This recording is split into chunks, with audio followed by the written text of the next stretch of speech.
Buenas noches, gracias como de costumbre por estar sintonizando este programa en el que hoy para nuestro segundo episodio dedicado a la amistad, bueno, pues volteamos nuevamente hacia las interacciones interespecie, ahora en busca pues de el mejor amigo del humano, ¿no? El perro, que nos ha acompañado por milenios y que hoy en día pues para muchísimas personas alrededor del mundo constituyen una parte integral de la parentela. Por supuesto, y llevando eso un poquito más allá, pensando en si bien el perro es el mejor amigo de la humanidad, pues nos vamos a voltear al que es el mejor amigo de la mexicanidad, ¿no? Los xoloscuincles. Y pues tenemos un guía de lujo para ello, que es Gabriel Mestre Arrioja, que les cuento es artista y curador independiente, al que le gusta incorporar pues elementos de flora y fauna en sus proyectos para destacarlos como poderosos agentes culturales de una dimensión crítica. Gabriel es autor, entre otros ensayos, también de los libros Historia del Xoloscuincle en México y Xoloscuincle del Enigma al siglo XXI. Y desde 1994 pues participa en la investigación, cría exposición de la raza y se ha establecido pues como uno de sus cronistas principales, ¿verdad? Gabriel, qué gusto tenerte acá. Muchas gracias, Andrés. Bien acompañado además, ¿no? Sí, trajimos a los perritos y... ¿Cómo se llaman para...? Esta peloncita es Maya, Ajá. es de mi novia, y este con pelo es el famoso Goody, ya tiene 10 años, un xolo con pelo de 12 generaciones de selección de perros con y sin pelo. Ok. Oye, y a lo mejor eso está bueno como para empezar por ahí, porque no dudo que haya gente que a lo mejor le sorprenda, ¿no? Xolo con o sin pelo.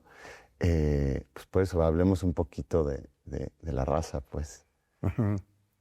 El xoloscuincle es un perro de naturaleza y de tipo primitivo. Uh-huh. Así lo tienen considerado las asociaciones canófilas, que muchas veces su conocimiento abreva de la ciencia, pero muchas veces también de la ficción y de la leyenda. Eso no hay que descartarlo. Entonces ellos piensan en una categoría que se denomina primitiva, uh-huh, porque se supone que está cerca del hombre, pero que está más cerca del lobo. ¿Ah? Y pues tú sabes que en biología eso no podría no hacer sentido, pero bueno, el caso es que el xolo en Mesoamérica, el perro en Mesoamérica en general, sí, pues quedó aislado, ¿no? Después de las glaciaciones y de que pudieron pasar los hombres y como se haya dado la migración, porque hay muchas hipótesis. Sí, sí. El caso es que Mesoamérica quedó blindada por algunos milenios. Claro. Entonces el pool genético se volvió muy particular y no había intercambio. En Asia había intercambio, en África había intercambio, en Europa ni se diga. Claro. Pero en Mesoamérica antigua, pues en realidad eso solamente, pues las tribus, sí, de todos los periodos, desde el preclásico, ¿no? Uh-huh. O desde el formativo, no sé, pero eran lo mismo. O sea, solamente había intercambio local, ¿no? Sí. De ahí que el perro, pues, desarrollara varias mutaciones.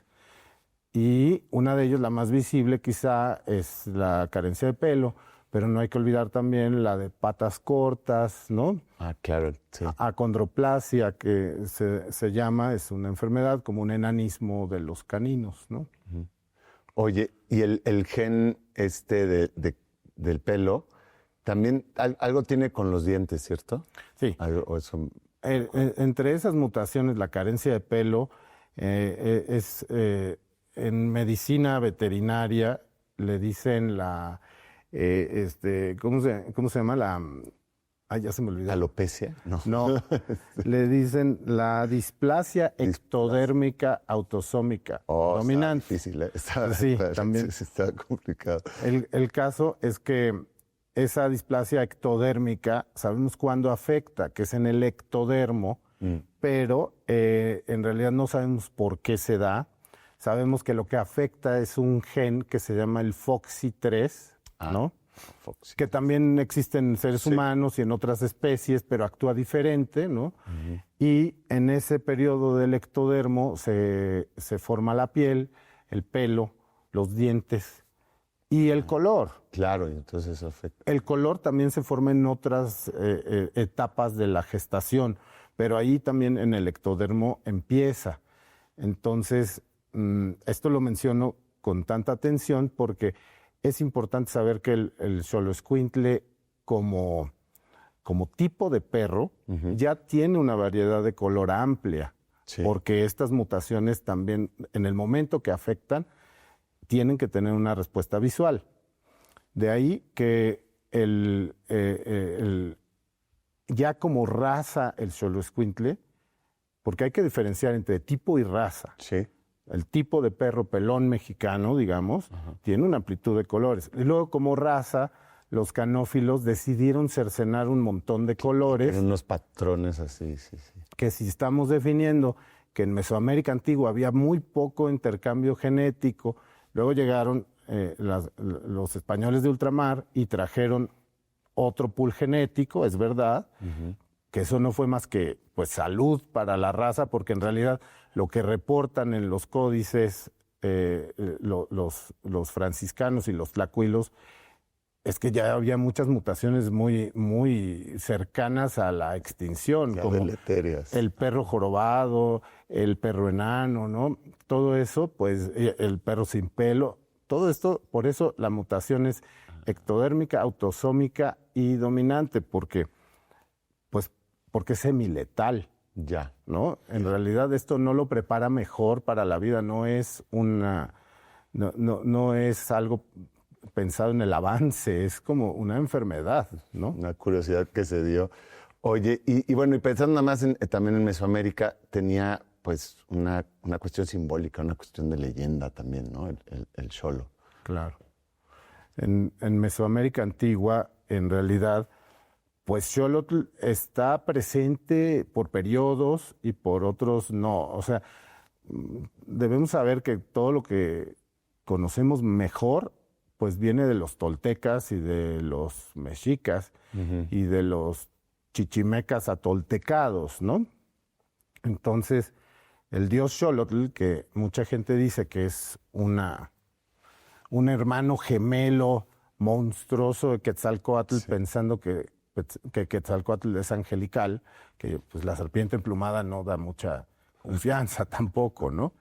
Pero este hombre con los miembros quebrados y cabeza de perro, o sea, con las muñecas y los tobillos dislocados, que es como anda ese personaje del dios Xolotl, en realidad tiene pues unos espejeos con la naturaleza, ¿no? Tanto en el agua como en como en la tierra y como en lo vegetal y en lo animal y en lo mineral.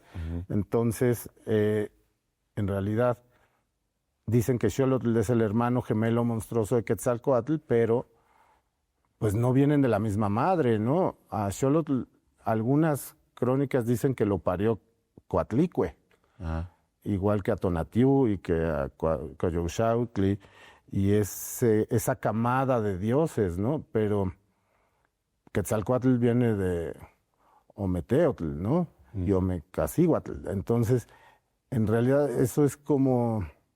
Hay muchos mitos, ¿no? En realidad también contemporáneamente, creo que es hasta hace muy poco que tenemos acceso a todas estas leyendas y mitos fundacionales.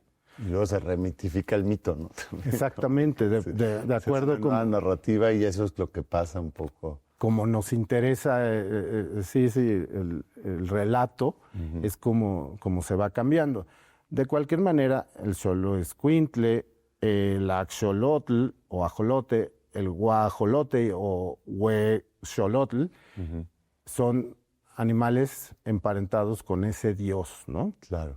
Que es también Venus, que es la estrella de la tarde, que es el acompañante del sol en ese periodo de tiempo que no lo vemos y que está en la oscuridad y que le puede dar miedo, ¿no? Entonces, por eso tiene un acompañante y por eso es como un perro, es un psicopompo, como Anubis o como Caronte o como, ¿no? Es un cancerbero también. Sí. Xolotl, ¿no? Es que también hay que tener cuidado de no ligar la mitología mexica o tolteca mexica, pues con lo griego y lo romano, porque siempre tratamos de encontrar analogías, ¿no? Pero sí. Entonces, Xolotl y Quetzalcóatl nos dicen que es la dualidad. Aquí te presento también la dualidad o una manifestación de la dualidad, aun cuando cada vez nos damos más cuenta que en la mitología mesoamericana la dualidad no siempre es una constante. Hay más formas de acumulación de poderes que tenían los dioses. Por ejemplo, Xolotl puede ser también Tlaloc y puede ser Tlahuizcalpantecutli, ¿no? Y tener los poderes de los tres al mismo tiempo en determinada situación. ¿Por qué no iban a poder, verdad? Claro. Es como... Ok. Bueno, pero entonces se le da, porque bueno, eso es a lo mejor lo que hemos escuchado por ahí, que es esto, como el que te acompaña el Mictlán, ¿no? Sí. Te guía de alguna manera. Bueno, esa acepción de la estrella de ser Venus, la estrella de la tarde, y de acompañar al sol, pues es como algo que pensamos, es muy fiel. Nosotros pensamos siempre en los caninos como sí, una figuración de la fidelidad, ¿no? Totalmente. En la teoría, en la leyenda es bonito. Yo no sé si los antiguos mexicanos de verdad los cuidaban o los trataban como esos compañeros, ¿no? Sí. No hay muchas evidencias de que los tuvieran como unas mascotas muy queridas. Existían, como todo existía en ese tiempo, en ese momento, ¿no? Entonces, sí, el acompañamiento, pues ya ves que hablan de un río y de 9 niveles que sí, no son almas ni son ánimas, o sea, solamente eran las progresiones de la vida, ¿no? Después de la vida, para no confundirlo como con toda la catequesis católica, ¿no? Es otra bola. Entonces, en realidad, el perro ahí tenía la función de solamente cruzar el río. No hay en otra información de que acompañara en las otras pruebas, porque de repente hay como una prueba donde 2 montañas chocan y tienes que pasar como un juego de Mario Bros, ¿no? También una caverna de obsidianas muy filosas. A mí me parece que es todo como un videogame, ya la narrativa que han adquirido, ¿no? Sí. Pero ahí el perro solamente tenía esa función de psicopompo de atravesar el río. Ok. Oye, pues se nos fue el primer bloque. No le cambien, vamos y venimos y vamos a seguir aquí con los xolos.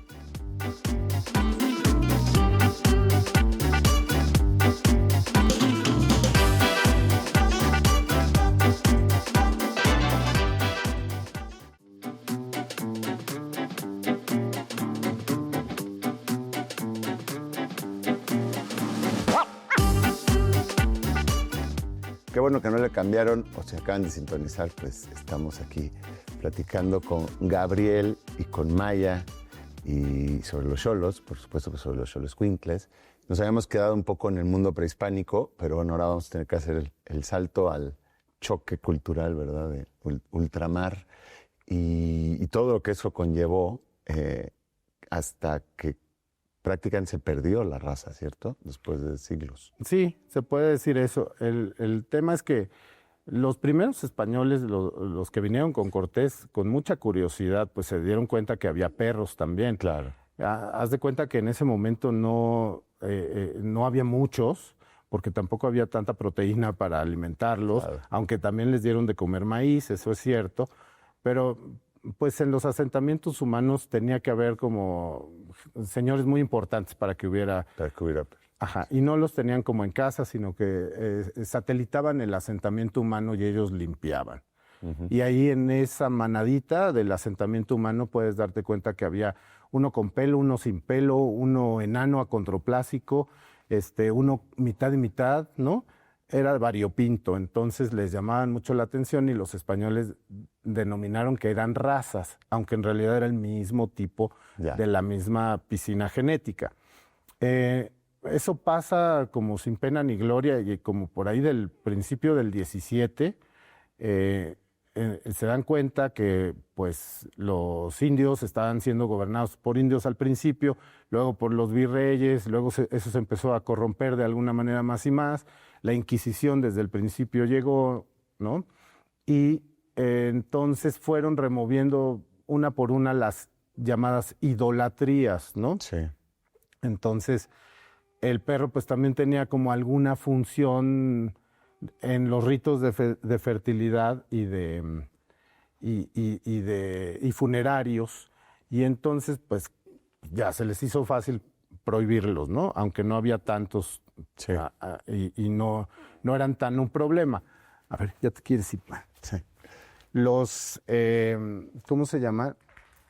Los nahuas, no sé si mexicas o tlaxcaltecas o xochimilcas o chalcas, algunos de ellos tomaron los perros que había y se los llevaron principalmente a los terrenos difíciles de acceder, como Tierra Caliente en Guerrero, la cuenca del Balsas. Claro.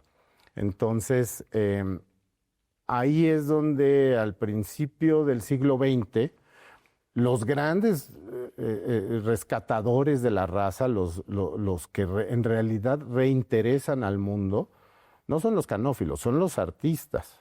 Claro. Fueron Diego Rivera y Frida Kahlo y su grupo, ¿no?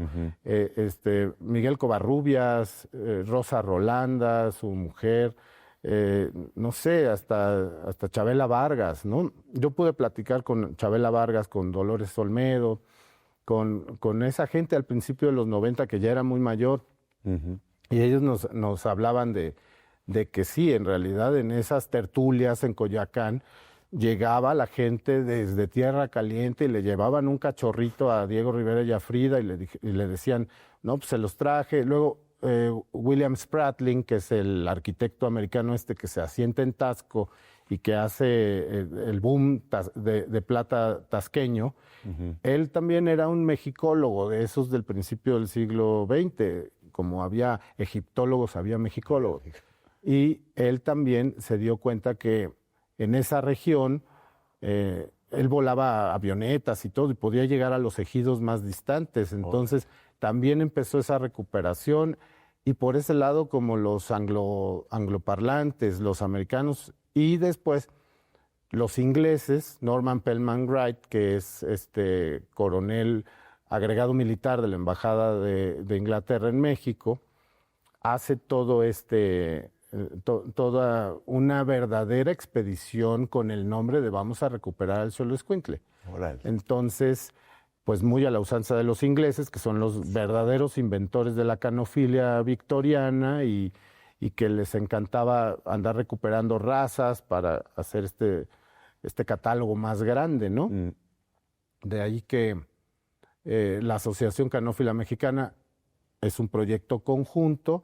Norman Wright escribe un libro que se llama El enigma del Xoloescuintle, y por eso el libro del doctor Valadez del Instituto de Investigaciones Antropológicas de la UNAM, conmigo, el segundo, se llama Del enigma al siglo XXI, porque en el enigma del Xoloescuintle el coronel Wright se la pasa solamente diciendo los mitos, ratificando esos mitos que después con ciencia y con técnica se tienen que disipar, porque entonces al principio de los 90 los criadores todavía mataban a los xolos con pelo que salían en las camadas.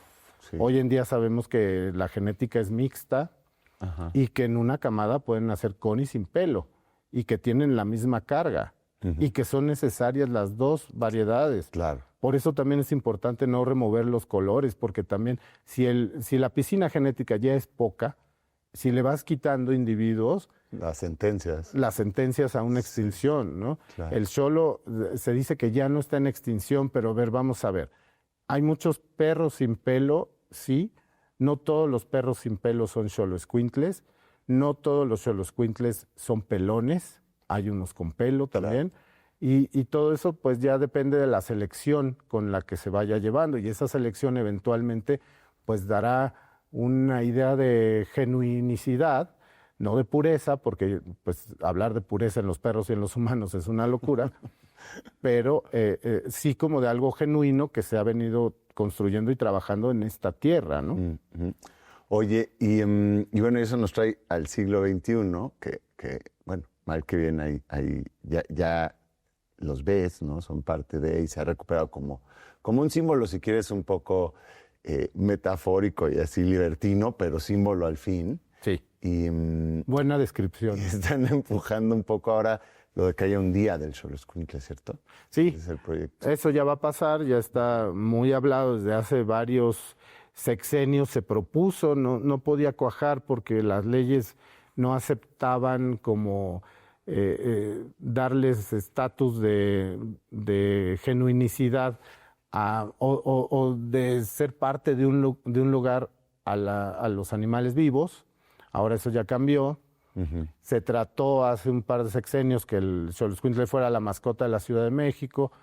No pasó lo fuerte que está pasando ahora con el ajolote, por ejemplo, que me parece muy bien, porque todas son transmutaciones del dios Xolotl.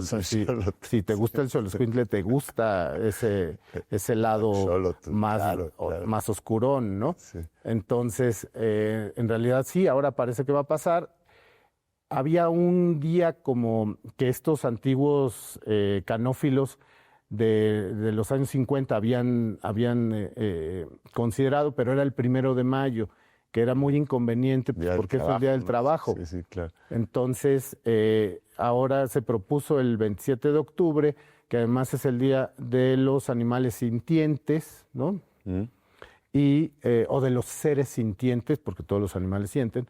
Y en realidad es también algo que abre como ese festival de los ritos funerarios, el Día de Muertos, Todos Santos. Agregando más jornadas, ¿verdad? Más jornadas. Como 3 o 4 desfiles distintos. Y bueno, a mí me da gusto. A mí también. A mí también. Sí. De hecho, en la infancia soñabas como que se extendiera más el Día de Muertos, Totalmente. ¿No? Sí, es el día favorito, ¿no? Los amigos de Tepoztlán celebran el Día de Muertos y a los 8 días lo vuelven a celebrar, le dicen la octava. Me parece genial. Cada pueblo tiene su forma de lidiar con la frustración. Oye, entonces la idea es que se asciende como un día. ¿Y en qué consiste ese día? Digo, más allá de hacerlo una efeméride. Exacto, es la efeméride, es también recuperar el rescate no ha parado.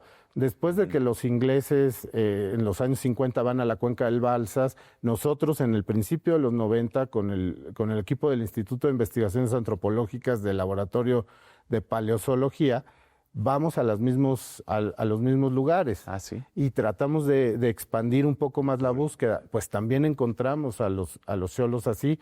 El año 1993, 4 y 5, esos años, no existía la carretera del Sol que te llevaba a Iguala y entonces no podías acceder a Tierra Caliente tan fácil. Inaccesible. Era todavía más inaccesible. Lo que llegamos a ver ahí eran dignos descendientes de esos perros que se llevaron los nahuas, ¿no? A las montañas a ocultarlos. Y en las mismas condiciones, esa manadita de perros, uno pelón, uno mitad y mitad, uno completamente cubierto de pelo, uno enano, ¿no? Así como... Sí. Así, en la misma, buscando qué comer o compitiendo por las hembras, ¿no? Uh-huh. Entonces, eso fue lo que llegamos a fotografiar. Yo era el fotógrafo de la expedición, yo soy artista.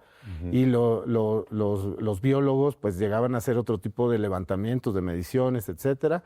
Y logramos editar esos libros que se publicaron con antropológicas desde el 99 hasta el 2008 y muchos ensayos que ahí están a disposición en la red para que la gente sepa más de su perro, ¿no?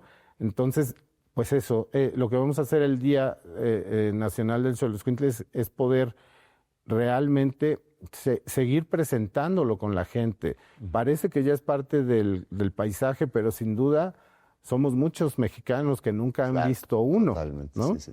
Y que luego también hay unos criadores de traspatio que crían la mutación sin pelo, pero con unas fisonomías que no corresponden a los xoloscuintles originales. Lo sabemos porque también en la paleozoología han encontrado restos fósiles uh-huh. que nos permiten darnos una idea muy, muy fidedigna de cómo eran los perros hace 500 años, hace 1000. La osamenta más longeva con la que disponemos es de 2.800 años antes del presente. Órale, ok. Pero las tumbas de Tiro de la cultura de Colima y de Nayarit, bueno, de Occidente, en realidad más antigua, donde ya hay una representación cerámica de ese Xoloscuintle con patitas cortas, etcétera, sí. en realidad es de 5.000 antes del presente. Sí, Estamos hablando de que ya pues era un elemento a representar en Claro, para esas culturas, ¿no? En realidad el hecho de que sean patitas cortas cuando hablamos de barro rojo, cocido... Es funcional eso, ¿no? También. Es para que no se quemara, para que no se rompiera en el horno. Pero también hay algunas que por su diseño tienen las piernas más pegaditas al cuerpo y se hace como un solo bloque, donde sí ves que las proporciones son largas, ¿no? Claro. Entonces también hay mucha gente que quiere volverlos más chaparritos y coquetea con ese juego, que es muy peligroso porque los perros ahora se crían por diseño para satisfacer los deseos de tener un personaje tipo Pokémon, ¿no? Como los ajolotes, ya, es que Xolo tuvo esa condena. Pues Gabriel, se nos fue ya el episodio. Pues ahí en casa, ya saben, ¿dónde pueden buscar los ensayos? Nada más por si les genera curiosidad. En academia.edu. Ahí se pueden. Ajá, en ResearchNet. Okay. En todas las páginas de acceso a papers y ensayos gratuitas, ¿no? Ok, genial, pues eso. Y nos vemos el día del Xolo, ¿no? Cuando llegue. Gracias por sintonizar, buenas noches y nos vemos la próxima semana, misma hora, mismo canal.